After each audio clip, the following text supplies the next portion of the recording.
All right. Happy Monday, everyone. It is April 3rd, 2023. We are here for our 64th edition of our mock interview, featuring Cory Hiramoto of CareerShakers.com. We've been doing this since the beginning of the pandemic, where we feature job seekers who are looking for their next role in their specific industry. Over the next hour, you're going to watch us deliver a mock interview, and it's gonna basically go like this. We'll have questions being asked, feedback being provided, and education along the way.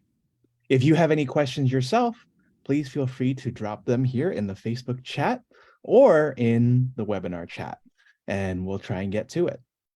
Without further ado, we're bringing back Cory, and thank you again for giving us so much of your time. For tuning in, and we actually have quite a few weeks already planned out with a lot of great volunteers. So we're going to be jam-packed for the next few weeks with a bunch of these mock interviews.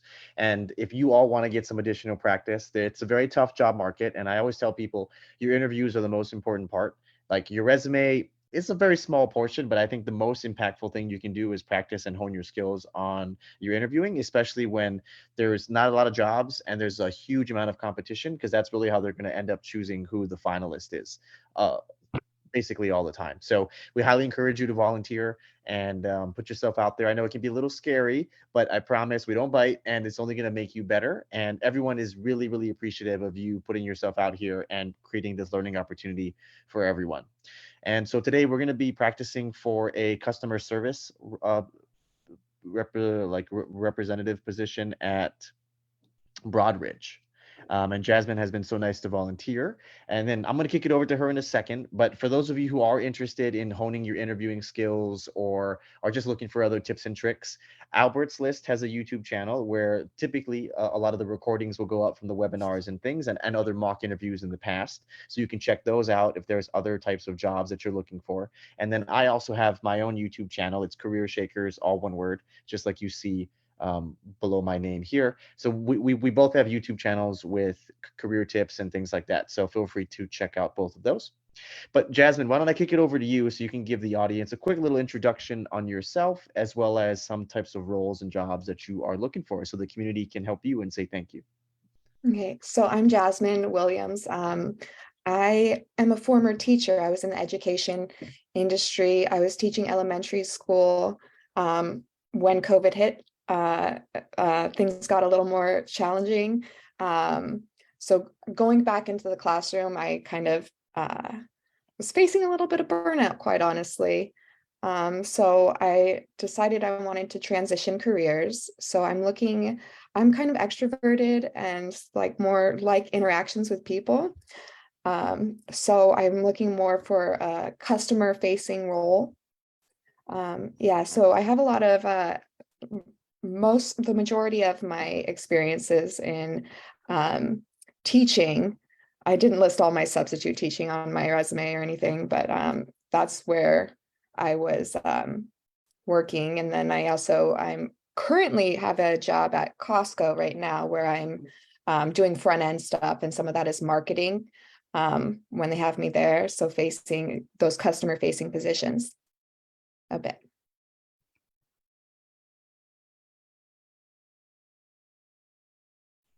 And then are there certain roles you're looking for, like fully remote, you're open to moving, or Bay Area only? Oh, I'm not in Bay Area currently. I moved back down to Southern California. I'm open Okay. to remote roles or as well as hybrid roles for Southern California would be ideal as well.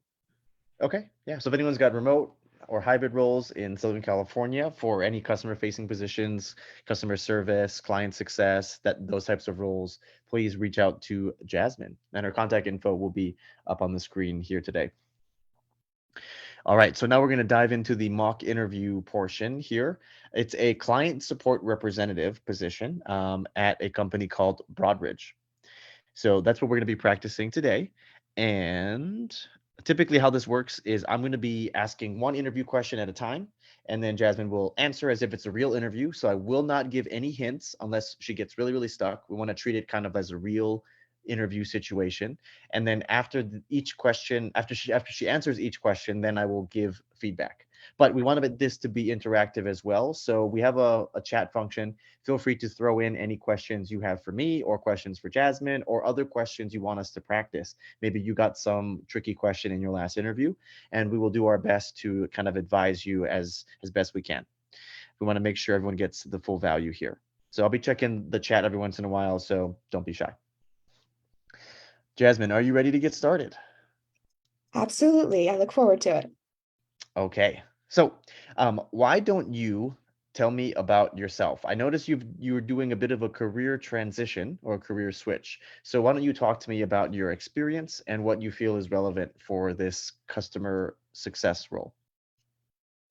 So I was within the education industry, and a lot of that had involved interacting with students and families, especially after COVID hit, when I was having to give my number and personal information out to families so they can contact me regarding any pertinent information that they needed. I'd use Google Classroom, for instance, to post videos, and if they couldn't figure out how to delve into that realm, I would offer support on how to log in and things like that, and how to use the system.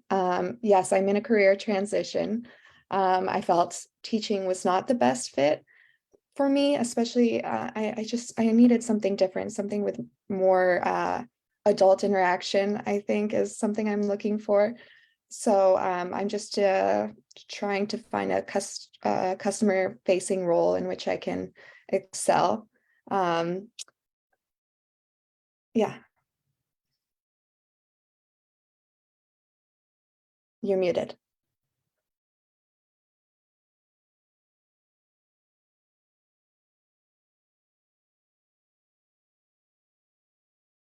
You're muted. Sorry, forgot I was muted.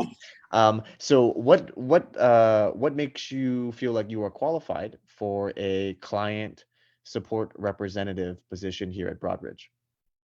So I also have some experience in marketing. I worked at Costco. I did a marketing position where I would greet customers and see if they wanted to auto renew their membership, set that up, and try and get them or even upgrade their membership. Showing the benefits of those roles. I'm also looking to get into more tech technological role in that. I've been doing a Salesforce administration course, and after living in the Bay Area, I think I got more interested in the tech world. I was in Silicon Valley, so that kind of piqued my interest. So, but yeah, the course I'm taking and where my interest is leading is showing me that that's where I want to um, go. And I may not be completely there yet, but I definitely have that growth mindset where I want to succeed. Okay, very good, very good. Now, career transitions are always tough, but it's something that I really admire people for doing, and it's something that I've built my whole coaching business around, is helping people switch jobs, especially if you know that you're not happy and you want to do something that would hopefully be a job that you really, really love, because we're going to be working for a long time. So you might as well enjoy what you do. So first of all, very, very happy and proud of you, Jasmine, for making this switch. It can be very, very scary. And so I think this is very, very admirable. So when we are doing a career transition, this is going to be the most common question you're going to get most of the time, is what makes you feel like you're qualified for this role. The good news is, if you are getting interviews, and this applies to everybody who's doing a career switch right now, if you are getting interviews, the company, the hiring manager, the team, they already know that you haven't done this job before, but they're okay with that. So first, make sure you're getting rid of some of that imposter syndrome, being like, oh, they know that I'm not really, I don't really know what I'm doing. Like, oh, what are they going to think of me? If they chose to interview you, then to them, it doesn't really matter. Or they already can see, based on how you wrote your resume or on what you have as your previous roles, that it does transfer over. So that's the first thing. Hopefully that gives everyone a little bit of confidence. Now, the second thing is, when you are actually answering this question, you need to think about what are the really important skills that you would need to demonstrate to show them that you could be very good at this job, right? So in a client support role or a customer support role, Jasmine, what do you feel like are really important skills or experiences that a team would want you to have? I feel like I have good experience in both written and verbal communication. I think that's really important, especially when interacting with customers. So that's why I did mention the COVID kind of having to interact with families and help them work through issues, whatever those might be.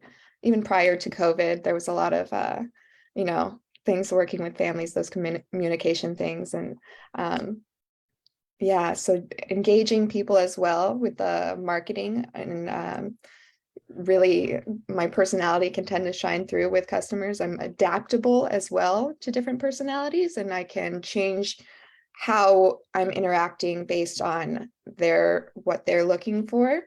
If they want someone more direct and serious about the issue, or if they want some more personal or interaction as well, I can kind of gauge what they want and kind of engage them that way. Very good. And so how do I know that you were good at written and verbal communication? And how do I know that you were very good at adapting your communication style to different customers? Okay, so I could then speak to my experience with I'll mention one experience when I was teaching, and this is prior to COVID. I had a parent that would use me as an intermediary between herself and the resource specialist because they had some clashes right there. So I want to speak to that. Like, I was the intermediary, so I was able to kind of go in between and try and find uh, You're doing great. Keep it up. You're doing good. solutions between the two opposing sources right there, and try and intermediate and those conversations. And then as far as Pause. there's also written and Pause. verbal communication. Okay. Pause. So how do I know that you were good at being being a intermediary? I guess I was sought out as the intermediary. Like, she didn't want to speak to so that's not okay. So she actually would come to me and want to speak to me directly. And she would even What was the result of you being a really good intermediary for that oh, student? we got a new IEP signed after working. So after delving and intermediating between those two parties and some other parties as well, we were able to get an IEP signed. Right. So that's how I know you're a good intermediary and you have good written and verbal communication, right? You were able to get an IEP signed. I have no idea what that means, but you can probably make that sound very complicated in an interview, right? So Mhm. I'm like, oh wow, Jasmine was able to, through her written and verbal communication, get a IEP signed for a critical parent in need, which is a very tough thing to get approved unless you have good written and verbal communication, right? That's how I know that you were very good at that. Make Right. sense? Okay. Now, how do I know that you are a good, what was the other thing you said? Good at marketing.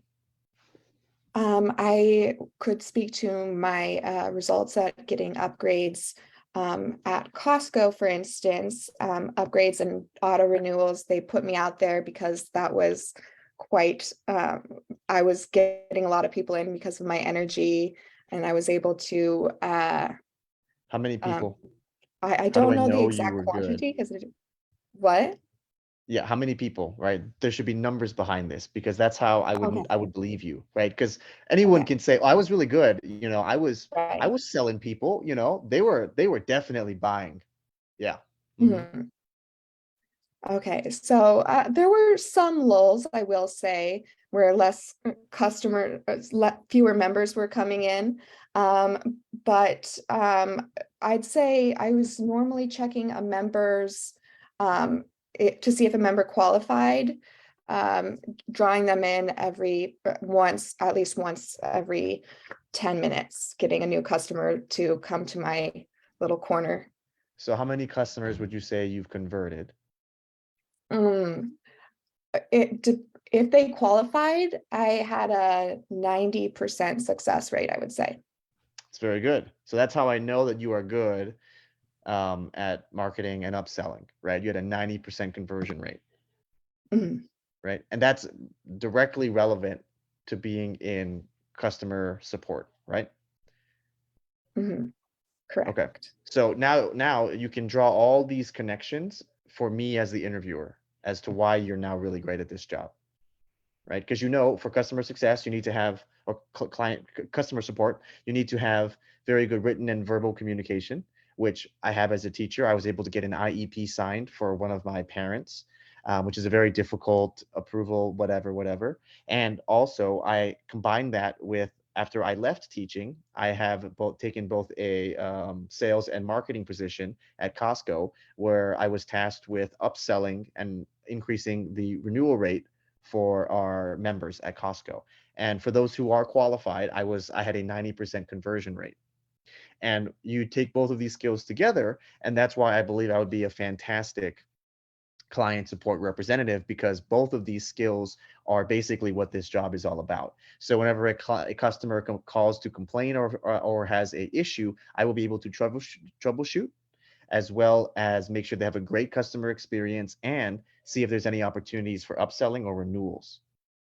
Mhm, Boom, right? Great. I'm not even thinking about how you were a teacher and now I'm trying to hire a teacher to be a customer service representative. Now I'm thinking, oh, wow, you've got written communication skills and you have a sales and marketing experience, right? right. Okay. So that's the kind of answer that you need to give. And sometimes it may seem obvious when you're pointing things out for them, but this is how you need to structure your answer when you're doing a career switch, because they need to know that you know what the critical skills are for the role, right? Because if you don't but blatantly say, like, I know that written and verbal communication skills are very important, and I have those because I was able to do blank. That's different than being like, so I used to be a teacher, and so as you know, I have very good written and communication skills, obviously. So moving on, right? That's very different. That's very Mhm, different. I see. Okay, cool. Mm. So let's move to the next question. And again, anyone in chat, if you have questions for us, for me, don't be shy. Next question.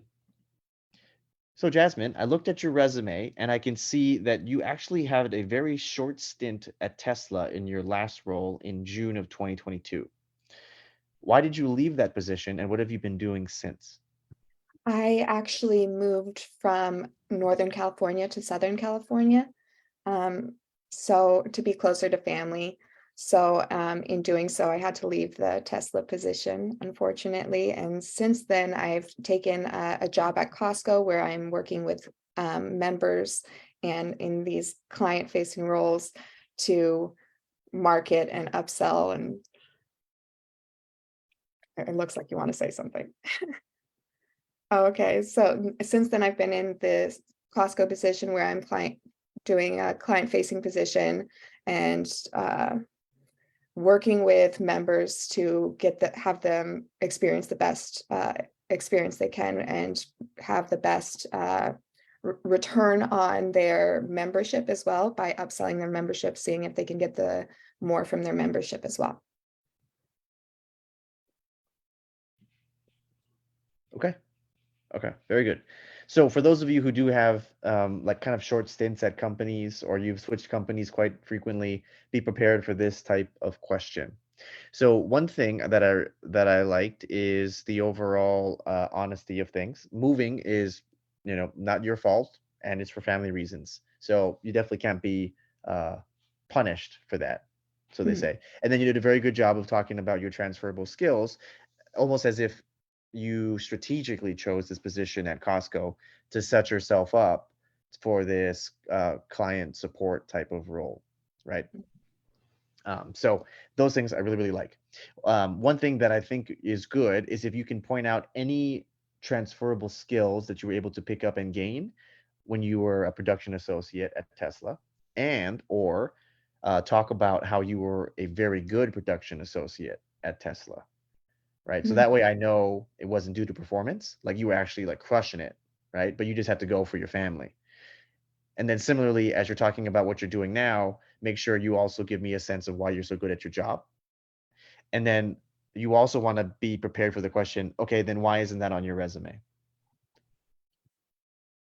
The Costco, it's a new, it's just not a completely up to date resume, if I'm being quite honest.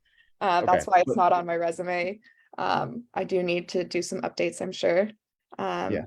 But yes, as to the production associate role, originally I was just not really having much interaction. I was just fixing paint imperfections in the manufacturing process. I would follow safety regulations as well as escalate issues that I came across, like safety issues that were in the factory.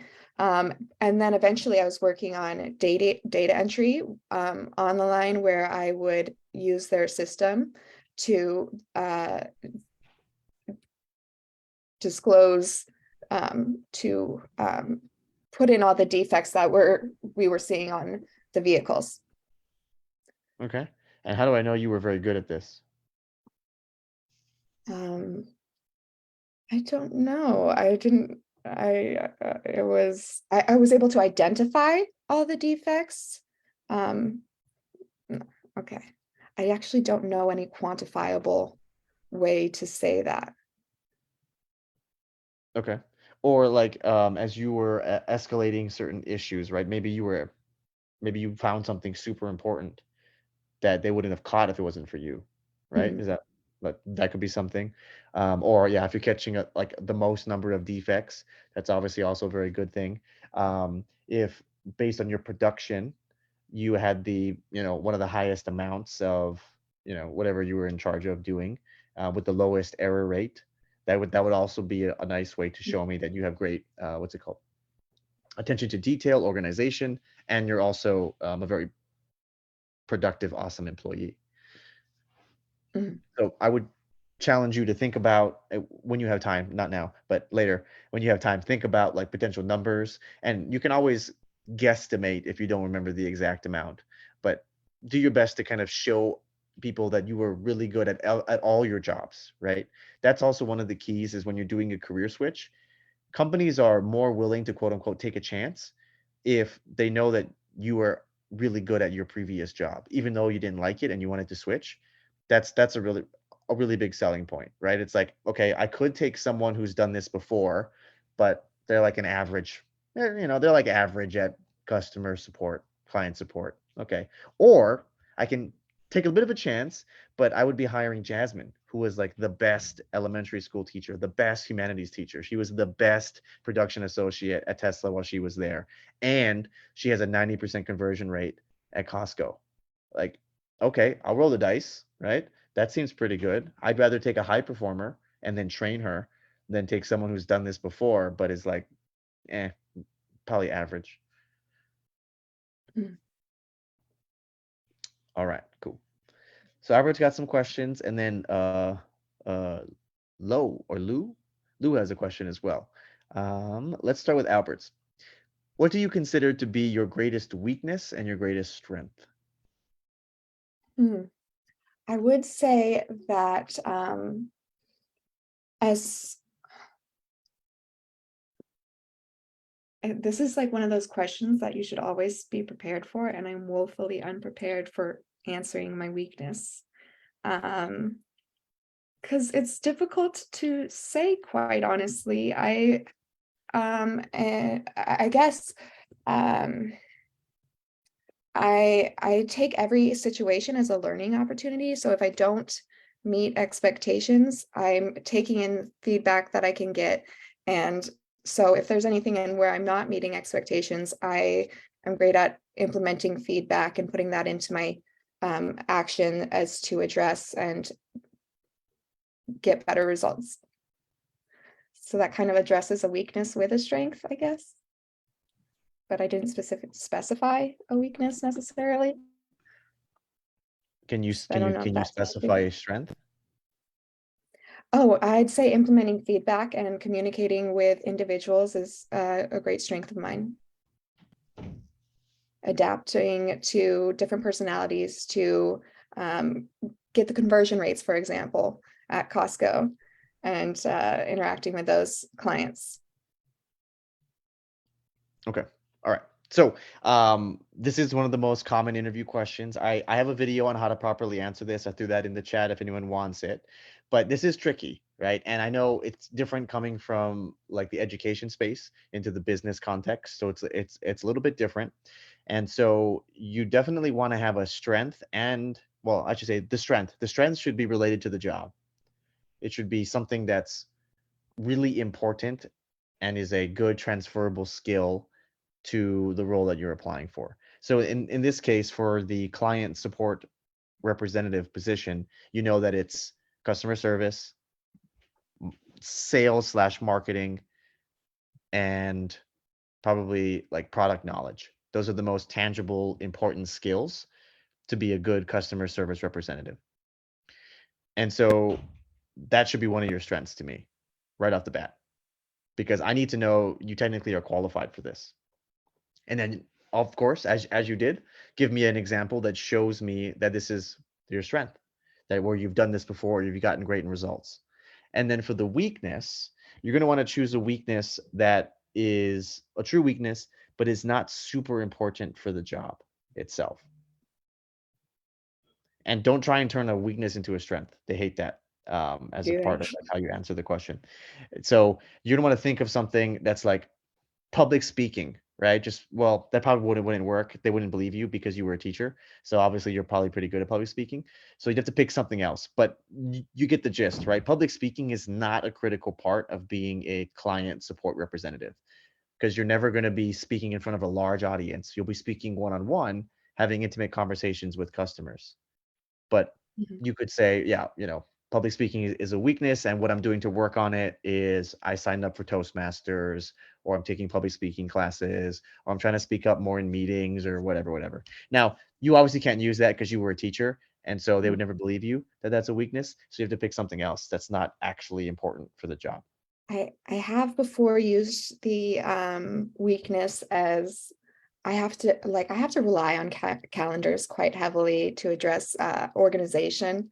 Um, No, because being organized is a critical part of any job, right? So that's like mhm, saying, I'm not organized, but I know you need me to be, so please hire me, right? mhm, right. Yeah.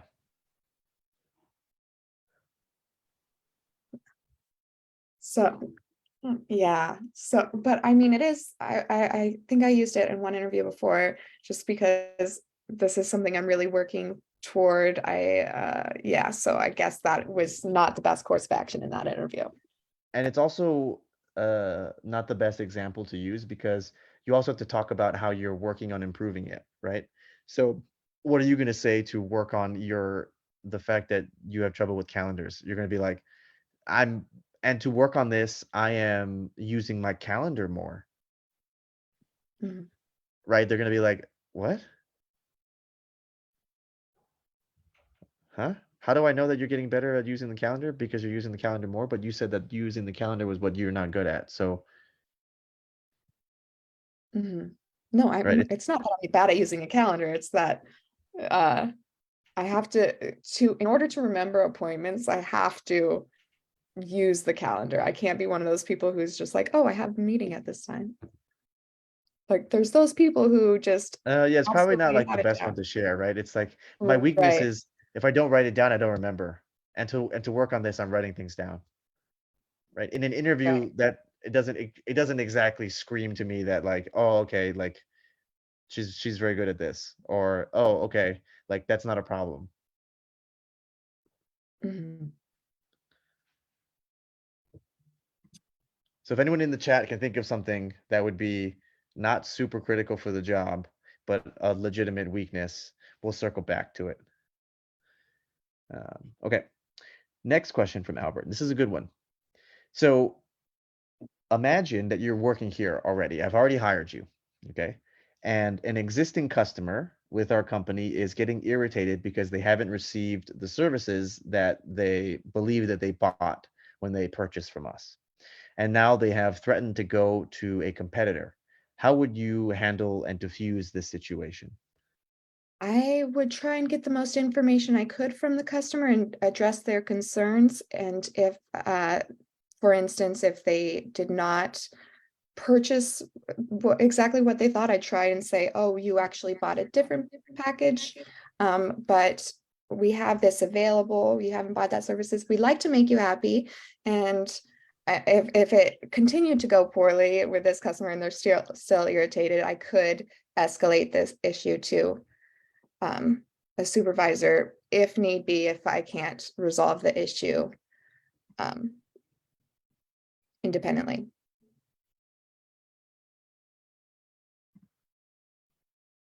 Okay. All right. All right. So, in a typical interview, how long do you think your answer should be for a question? I have no idea. So the general rule is if it's a behavioral question, or in this case, a hypothetical question, 3 to 5 minutes.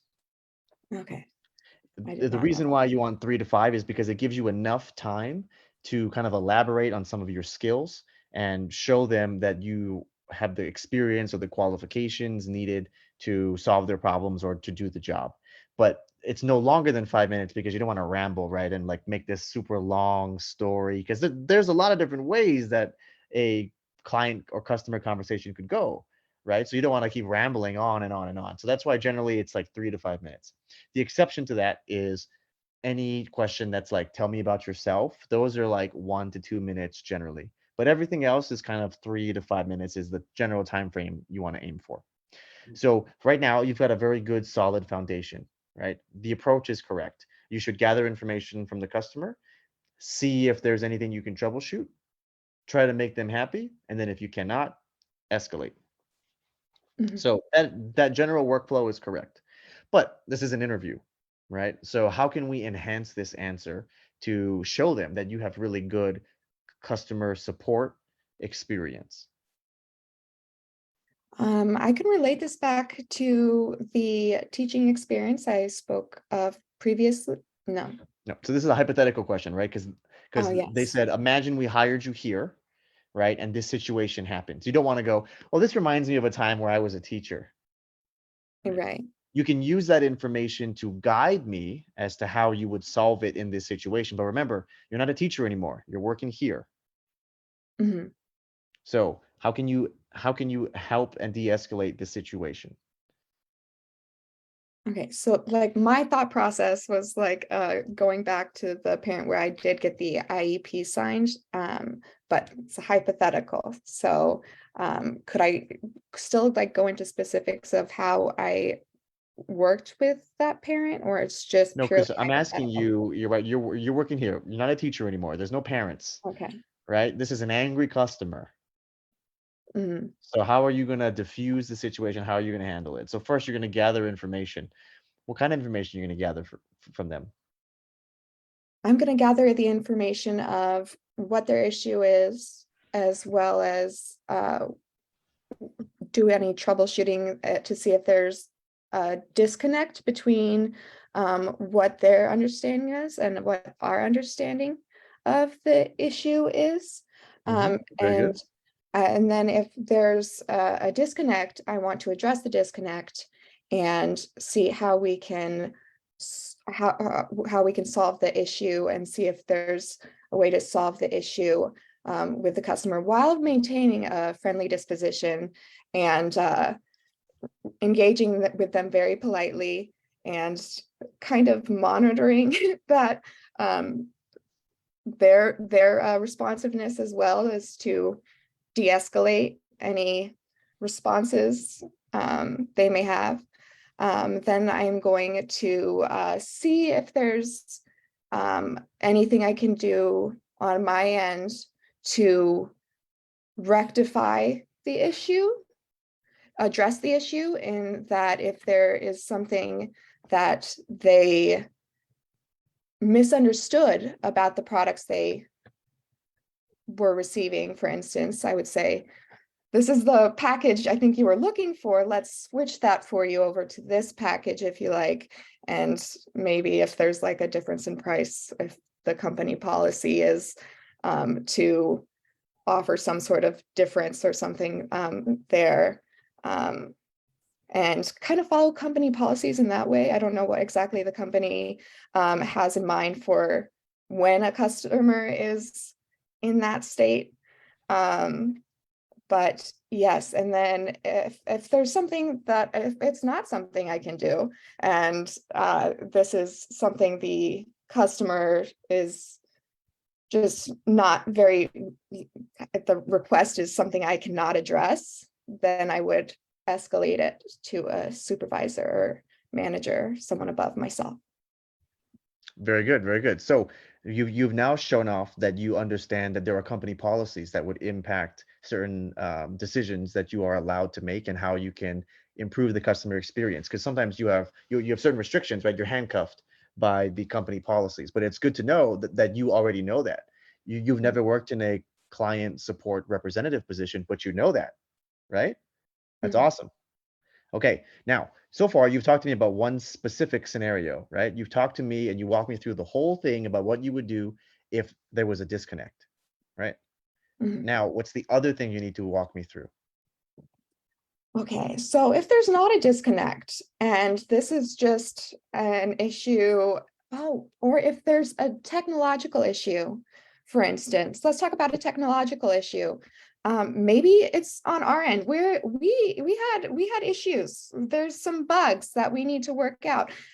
I'm just the client support representative. I'm just trying to help this customer, and that may mean I need to go to engineers, for example, or someone who is able to address these issues in code, for instance, or something like that, where we can get this issue resolved, not just for this customer, but if any other customers are experiencing the same issue. But then there's also, maybe there's a price. Maybe there's a price dispute. Maybe they want to go to another company because they found, oh, this company is offering a better price. In that state, in that case, I have to look at company policy. Is there some sort of price matching thing offered for any services or any middle ground we can find? For instance, slight discount, but extra service we can provide. Looking at company policy, I'd have to be able to address the situation based on what I have at hand. What else would you do to de-escalate the customer from going to another competitor just purely based on price? I would speak to the strengths of our services. I think it's important to be familiar with the services that we offer and be able to speak to why they should choose our services over others. Mm-hmm. Right. Now, that's an example of how you knew how to answer this question because of your experience at, for example, Costco. Mhm. Right. But you didn't say, oh, this reminds me of like at Costco when they wanted to go to Sam's Club, but I pointed out that we have this Disneyland benefit and they were planning a trip to Disneyland and Sam's Club doesn't have that. Mhm. Right. But instead, you use that knowledge of how you diffuse the situation and how you're able to point out certain benefits, even though we may be more expensive than one of our other competitors because you have the product knowledge or the business knowledge, right? Because you pride yourself in learning things very quickly whenever you join a new company, whatever, right? There's a lot of different ways you can spin that, which makes me go, oh, wow, Jasmine's very good. Jasmine's very good, right? Mhm. Okay. So do you see how our answer kind of has evolved over time and also how you made it longer, but not just longer just for the sake of it, but it's also showed comprehensive thinking, right? You've now walked me through three very common scenarios as to what would happen, like why an existing customer would be irritated, right? Which shows me, oh, you're very experienced.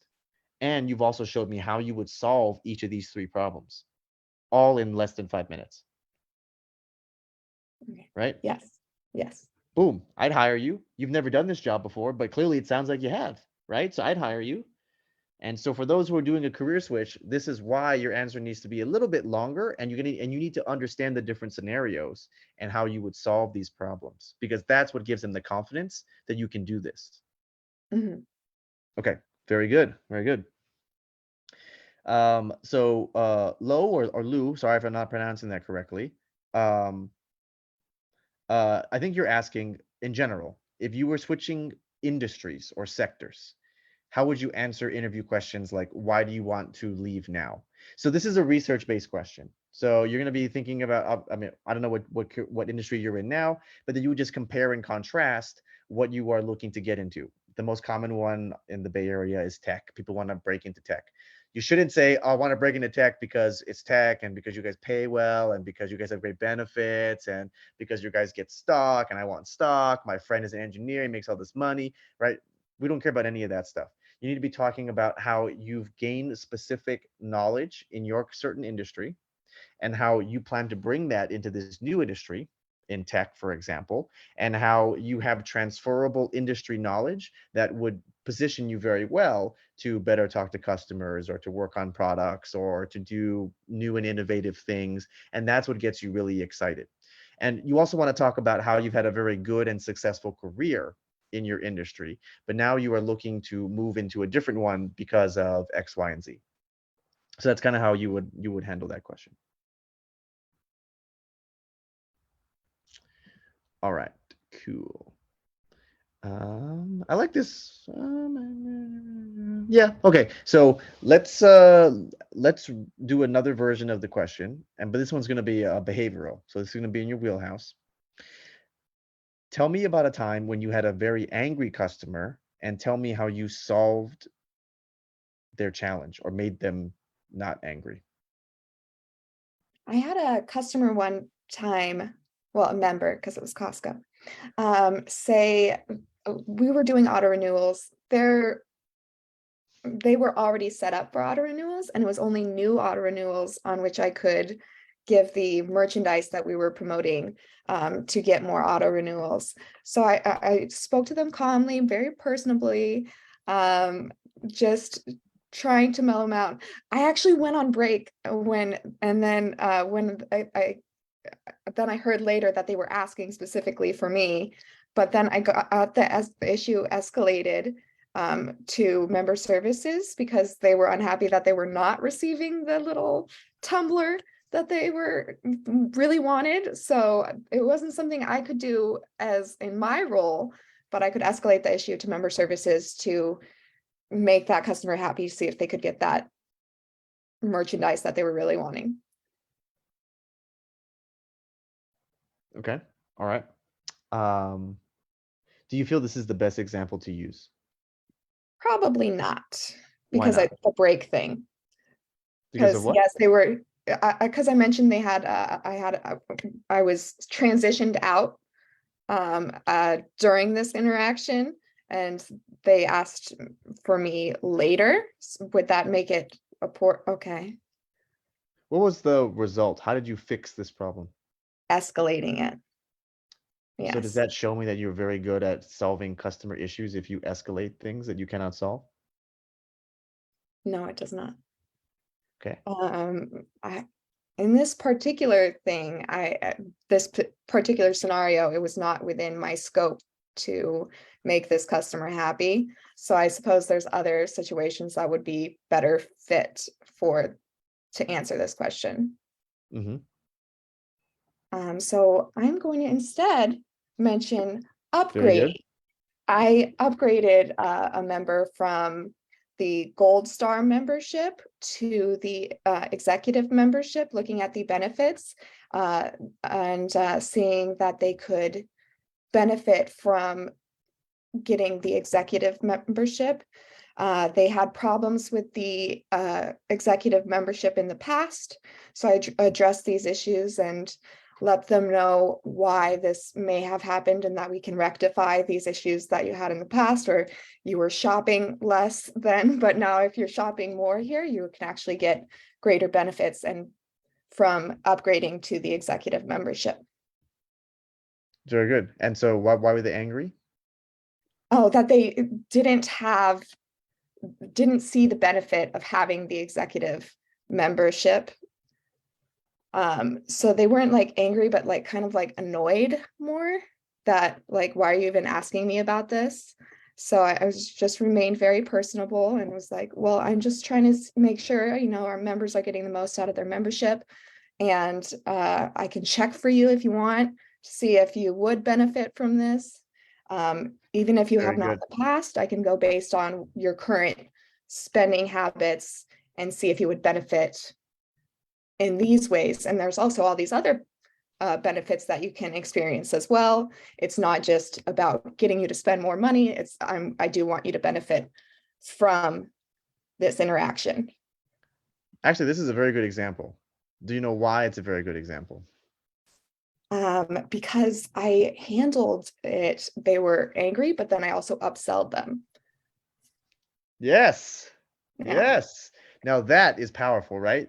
If you can Mhm. say, not only were they originally mad, but I took them from mad to spending more money, Mhm. right? That is a very good example, Yes. right? Yes, I see the difference. Right? See, it's like, oh yeah, there was a problem, I couldn't solve it because it's not my wheelhouse, so I just like I escalated it.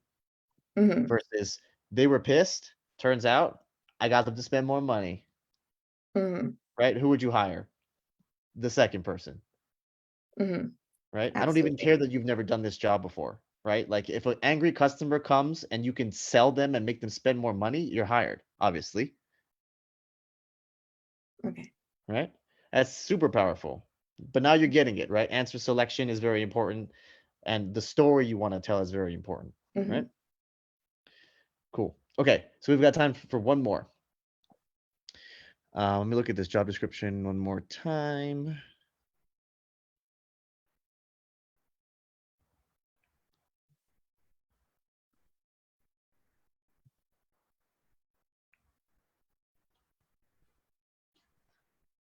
Okay, cool. So, Jasmine, here at what is this place called? At Broadridge, we are a financial services technology company. Based on your resume, it doesn't look like you've ever worked for a financial services technology company. So, if I hired you, how would you get up to speed very quickly and become very knowledgeable about our products and our business so that you could handle customer issues and potentially even upsell them like you did at Costco? So I'd say that I just take learning into my own hands. I'm a growth mindset person. I just love to learn. So when I can take that on and just challenge myself to learn something new, I really enjoy that. And and for instance, when I did work at Costco, I learned the benefits of what I was selling within the first few days, for example, and I made sure I could um, get members the most from their membership using the knowledge of the product. So right now I'm taking a Salesforce course, for example, and I'm really learning and I'm challenging myself in new aspects every day. But how would you learn things very quickly here? This is something you've Um, never done before. It's a little bit more complicated than a Costco membership. right. I tend to be a hands-on learner. So I take problems and I try to solve them on my own, for instance. Like if I don't know the answer immediately, I try to find it myself through any means possible. I try and teach myself. So for instance, the Salesforce Udemy course is something I'm just doing to challenge myself. It's just an online course that I am doing for pure professional development as well as enjoyment. Okay. All right. So we'll stop the question here. Um, so this is a tricky one. Now, I know the common response is like, I would learn things and like try to figure it out, right? That's the common response. But what they want to know is, and this is kind of falls in your specialty or your wheelhouse, is how could you build some type of process or methodology for yourself to learn things not only quickly but comprehensively? Mhm. So, how would you do that? I would break it down step by step. I need to break things down into smaller pieces in order to, I can't take in a whole system at once, but I need to break it down into its parts and learn it part by part. Very good. Okay, keep going. Okay, so that might be looking at some aspect of this one CRM you have here and this, and then looking at another different products one by one, and how I can use those products and their benefits and what I can, so it would just be like little steps. And then when I have more of those parts, then I can begin to see the whole. So I won't understand the big picture right away. And that's okay. That's what happens. I need to be able to take it part by part so then I can understand the whole picture. Very good. Okay. So you see how it's a little bit different than just saying like, oh yeah, like I'll learn things. Like I'm learning Salesforce right now, you know? Mhm. Like I like to challenge myself. That's different than having like, no, this is how I approach problems, like very large problems, unknown things that I've never learned before. Right. This is the methodology. I break it down into smaller components. But then when the advantage is when they're in smaller components, they're more digestible, but also I get a more comprehensive view. I can look at each of your products individually and master them one at a time, thinking about all the common questions that customers would ask. What are common complaints customers have? What are the price points and the differences between this specific product offering and our major competitors? When I can do it at that level for each of my individual products, when I'm done with all of them, I'll have the bigger picture view. And then anytime a customer comes to me for any type of question on any product, I would be very knowledgeable. And I feel like I could not only increase renewals, but also offer an increased upsell, Mhm. right? Boom. That's impressive. Right. Because having a methodology is much more powerful than saying, I'm learning Salesforce, Mhm. right? Because like there's no way to measure if you're good at learning Salesforce, unfortunately, right? Yeah. Unless you had take quizzes or something and you're like, I'm getting 100% of my quizzes, Mhm. Yeah, right? I need to make things more quantifiable, I think. Yeah, because it's more believable, Mhm. right? Because anyone can say, oh, I'm a fast learner. So how do I know? I'm learning Salesforce, right? It's like, okay, but how long did it take you to learn Salesforce? Like what parts of Salesforce? How do I know that you even know Salesforce? Mhm.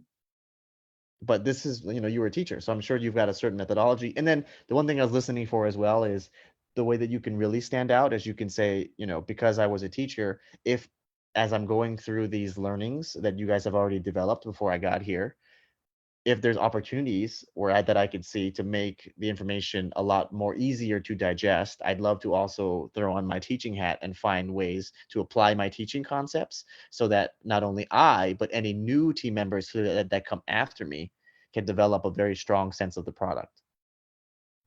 I really like that. Yes. Right. I should have come to you forever ago. And what did I wait for? Well, thank you for signing up, and this is some of the value that you get. So, all right, and that's everything from me. And again, quick plug: I do have a YouTube channel if you wanted to get other additional tips and tricks, and to check out the Albert's List YouTube channel as well. There are other mock interviews that we've done in the past with all those recordings, and Albert's put on other amazing events that you can access and view there. So, thank you, everyone, and feel free to sign up and volunteer. Yeah, sounds good. And thank you, Cory, for always promoting our YouTube channel. Our mock interviews are actually the highest views on our YouTube channel too. The data analyst webinar we did with Armand back in November of 2020 has almost 15,000 views on it now.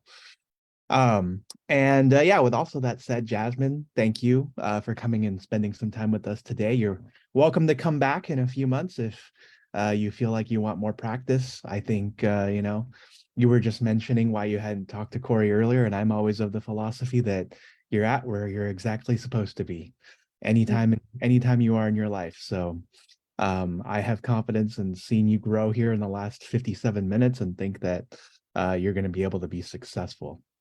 So for everyone else, thank you also for joining us. We have an extensive calendar on our Eventbrite page with more mock interviews coming up in the next couple of weeks. If you'd like to volunteer, feel free to reach out as well to albert@ajobslist.com with your resume and a job description. Our next upcoming webinar is our side hustle encore webinar coming up tomorrow. You can look for it on Eventbrite. And you can look for this video on our YouTube channel sometime later this week. Thank you all, and have a wonderful week ahead, and best of luck in your job search. Good night. Thank you.